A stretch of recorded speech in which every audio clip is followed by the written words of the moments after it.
আসসালামু আলাইকুম, স্বাগতম জানাচ্ছি বিবিসি নিউজ আন্তর্জাতিক সংবাদে। শুরুতেই সংবাদ শিরোনাম, এরপর বিস্তারিত। এবার ইরানের পক্ষে যুক্তরাষ্ট্র ইসরায়েলের বিরুদ্ধে যুদ্ধে নামল আরেক দেশ। আরব আমিরাতে ভয়াবহ ক্ষেপণাস্ত্র হামলা ইরানের, শিল্পাঞ্চলে আগুন। দর্শক, এতক্ষণ শুনছিলেন সংবাদ শিরোনাম। এখন বিস্তারিত। আপনি যদি ইসরায়েলের ধ্বংস চান এবং মুসলিমদের পাশে থাকেন, তাহলে ভিডিওতে লাইক করে চ্যানেলটি অবশ্যই সাবস্ক্রাইব করে দিবেন এবং আপনার মূল্যবান মতামত অবশ্যই কমেন্টে লিখে জানিয়ে দিবেন। এখন বিস্তারিত। এবার ইরানের পক্ষে যুক্তরাষ্ট্র ইসরায়েলের বিরুদ্ধে যুদ্ধে নামল আরেক দেশ।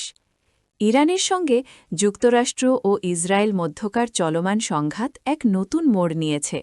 যুদ্ধের দ্বিতীয় মাসে পদার্পণ করার পর এই প্রথমবারের মতো ইয়েমেন থেকে ইসরায়েল অভিমুখে ক্ষেপণাস্ত্র হামলার খবর নিশ্চিত করেছে ইসরায়েলি সামরিক বাহিনী।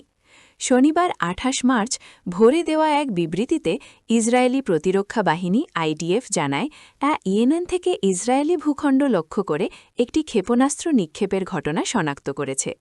হুমকি মোকাবিলায় এবং ক্ষেপণাস্ত্রটি প্রতিহত করতে দেশটির আকাশ প্রতিরক্ষা ব্যবস্থা সক্রিয়ভাবে কাজ করছে বলেও জানানো হয়।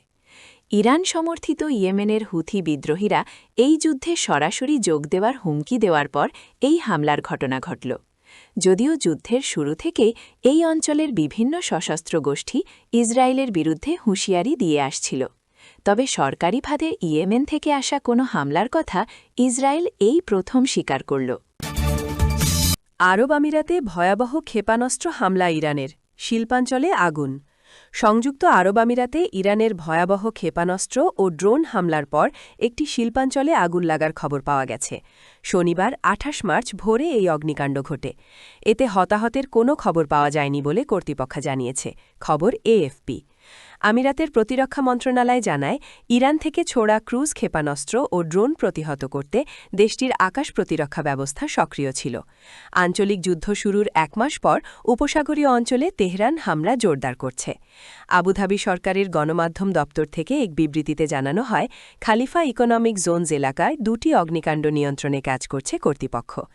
আরও বলা হয়, একটি ব্যালিস্টিক ক্ষেপণাস্ত্র সফলভাবে প্রতিহত করা হয়েছে, তবে সেটির ধ্বংসাবশেষ ভূপাতিত হয়ে এসব আগুনের সূত্রপাত হয়।